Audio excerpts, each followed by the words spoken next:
Dublin Flyer racing through on the inside of the first of the 22 fences. Out wide we've got Couldn't Be Better, a line of 3 as they lead the first. Imperial Cause in 4. One man very wide in 5, and Barton Bank and Monsieur le Curé, and then King of the Gales. Followed by Rough Quest, and the early trailer is Lord Relic, and they come to rise at the second. And it's Dublin Flyer who gave it plenty of light, the leader. Dublin Flyer by a couple of lengths to Young Hustler in second, and Couldn't Be Better in third. Monsieur le Curé the inside of Barton Bank, and then half a length back to Imperial Call. The Great Galloping Grey, one man, is in front of King of the Gales, and King of the Gales is in front of Rough Quest, and behind Rough Quest we have Lord Relic as they swing away towards fence number 3. And Dublin Flyer under Brendan Powell showing the way to Young Hustler, Couldn't Be Better, Barton Bank, Monsieur le Curé, Imperial Call, and one man.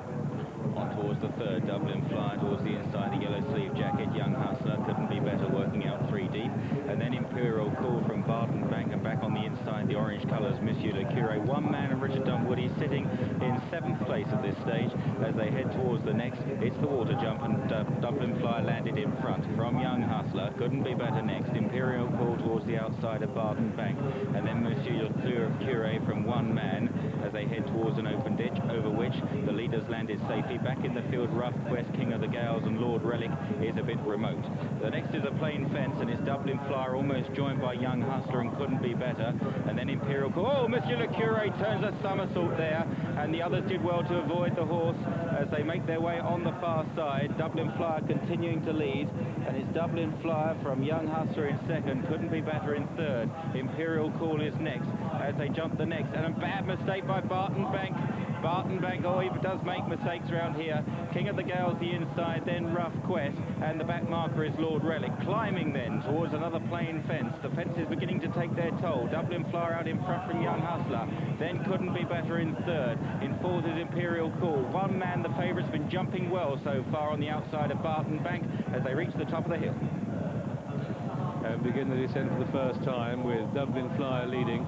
Dublin Flyer, Couldn't Be Better the outside, 1 and 2. Imperial Call tracking out wide, and then we have Barton Bank followed by one man who just brushed through the top of that one, and they start the descent down towards the next plain fence. It's still Dublin Flyer who shows the way to Young Hustler in second, and then Couldn't Be Better in the blue and white hoops. Imperial Call on the left of the picture with the pale yellow sleeves for Ireland. They're the front 4. Barton Bank and then the giant grey one man is still in 6th place, followed by Rough Quest, and Lord Relic is a long way remote. They're going to make a left-handed turn shortly and head towards fence number 11, and as they do so, it's still Dublin Flyer under Brendan Powell for Captain Tim Forster and John Sumner who lead in the Cheltenham Gold Cup.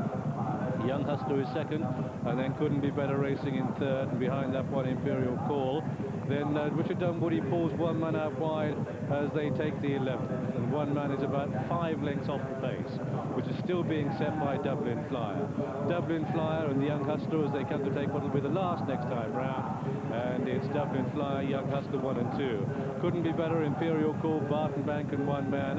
And then we have on the inside Rough Quest, well clear of the rank outsiders, King of the Gales and Lord Relic, who are just struggling to go the pace. They swing left-handed and race away from the stands, and going down towards the first on this stretch of the track, fence number 13. And it's Dublin Flyer, the leader. Dublin Flyer from Young Hustler, and then Couldn't Be Better and Barton Bank, and then comes Imperial Call as they descend towards the back. One man, the grey, only about 4 lengths behind. Over the next, Dublin Flyer is trying to make all the running. He's going to try and beat them off one by one. Young Hustler on the outside, Couldn't Be Better, Imperial Call as they head back towards the water. They're going to miss a plain fence on the far side. Monsieur le Curé still on the deck, I'm afraid, as they take the water. Barton Bank chasing in 5th place. One man is snapping at their heels now, breathing down the leader's necks. They head back towards an open ditch. Dublin Flyer taken on by Young Hustler. Couldn't Be Better, a great jump under Graham Bradley in the blue and white jacket. Imperial Call out wide. Lord Relic's been pulled up. One man is very close indeed. Now they're going to bypass this fence. They move out wide and moving round it. It was Young Hustler that now leads from Dublin Flyer the inside. Couldn't Be Better travelling well. One man on the outside with the Irishman, Imperial Call, followed by Barton Bank, King of the Gales, and Rough Quest is still just lobbing in behind them. The big open ditch at the top of the hill. Imperial Call possibly just landed in front there from Young Hustler. Couldn't Be Better. One man travelling well. Dublin Flyers under the whip and backpedaling. Rough Quest is improving. Barton Bank pushed along from King of the Gales. The fence at the top of the hill now. Imperial Call and couldn't be better. Landed as one man back in third place. They're pulling clear of Young Hustler, then Barton Bank, and Rough Quest still under a tight rein in sixth place. So they head down, they swing left-handed to the fourth from home in the Cheltenham Gold Cup with Imperial Call on the outside, couldn't be better, and there goes one man after him. They're 1, 2 and 3, and Richard Dunwoody holding the aces, but it's Conor O'Dwyer who commits and goes for home now. One man under a tight rein is coming there strongly under Richard Dunwoody, back in third place, who got couldn't be better. Don't rule out Rough Quest.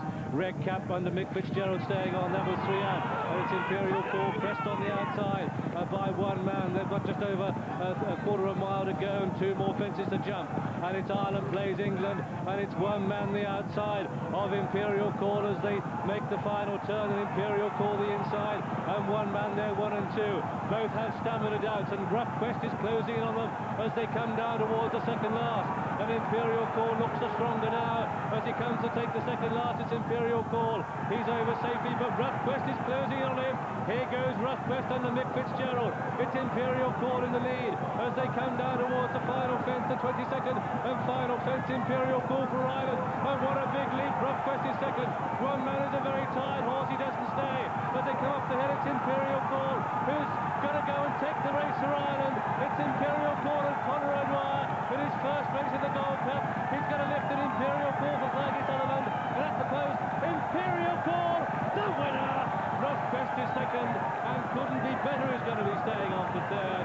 Young Hustler and Barton Bank in a photo 4-5. One man drops away to be sixth, but in the end beats King of the Gales, who was seventh. And so the last Irish winner of the Gold Cup was Dawn Run. Now they've got another hero. This is Imperial Call, the colours of Listley and Farms Limited, trained in Ireland by Fergie Sutherland, the 9-2 winner under Conor O'Dwyer, who is beaming from ear to ear. Getting a congratulatory couple there from Charlie Swan, champion Irish rider, who was on the rank outside of King of the Gales, but there is the hero of the hour. That is Imperial Call, only a 7-year-old, and he's going to be hearing, we're going to be hearing a lot more of Imperial Call. What a fabulous race. Really given a peach of a ride by Conor O'Dwyer.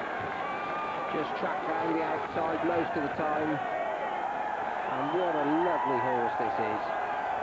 Got to say, it was marred by the fall of Monsieur Le Cure, but we said beforehand he's a real athlete. There were a couple of people thought that maybe he would jump round Cheltenham. I don't think that he put a foot wrong, John. No, I didn't see him put a foot wrong, but let's spare a thought for Rough Quest.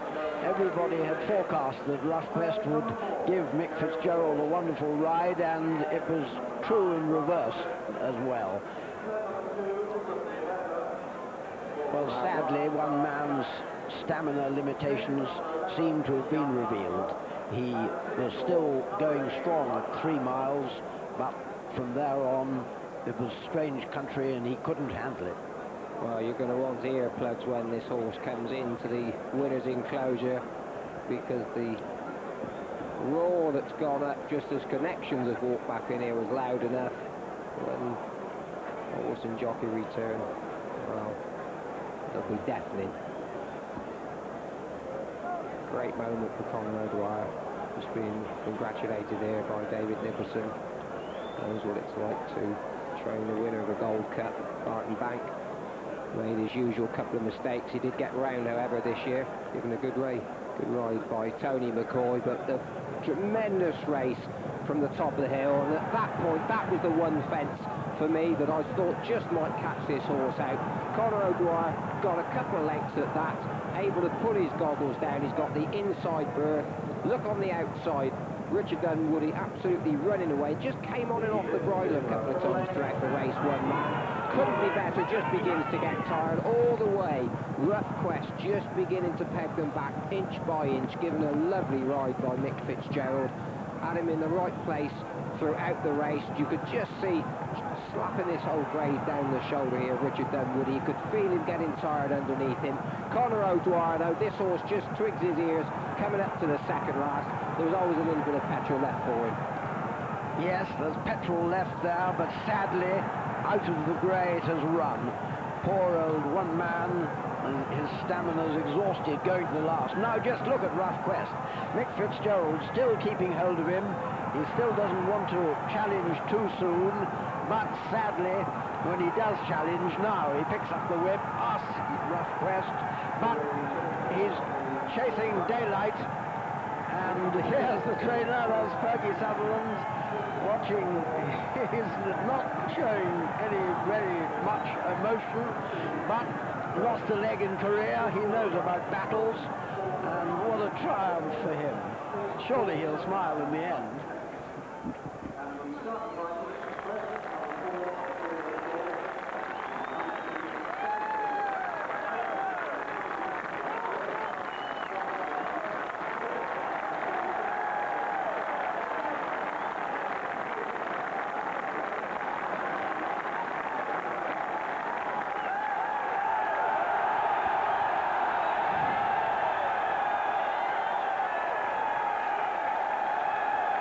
Look at that.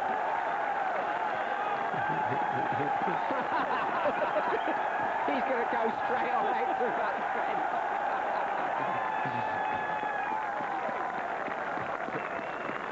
What a lovely moment. I think the idea of some people being allowed in the winners' enclosure and some people not has been extended somewhat. It's wonderful. I just hope that, and I'm looking from where I am, that it's not worrying the horse. He's absolutely hemmed in there like a sardine, taking it all in his stride. Let's hope that they just give him a little bit of space, able to walk around, just keep his muscles relaxed. Edward Gillespie, it was his intention that there wouldn't be too many people left in there. He might just as well do something into the wind as try and push that lot back. Conor O'Dwyer's just managed to get the saddle off, and they're trying to put the tote rug on. In fact, they've managed it. Edward Gillespie, we should have a shot of him, not Conor O'Dwyer. There he is in the background. It's a one-man tug of war there. I think he's fighting for his life at the moment. He's stopped trying to push them all back. He looks as though he's in the front of the watching swimming at the cup final.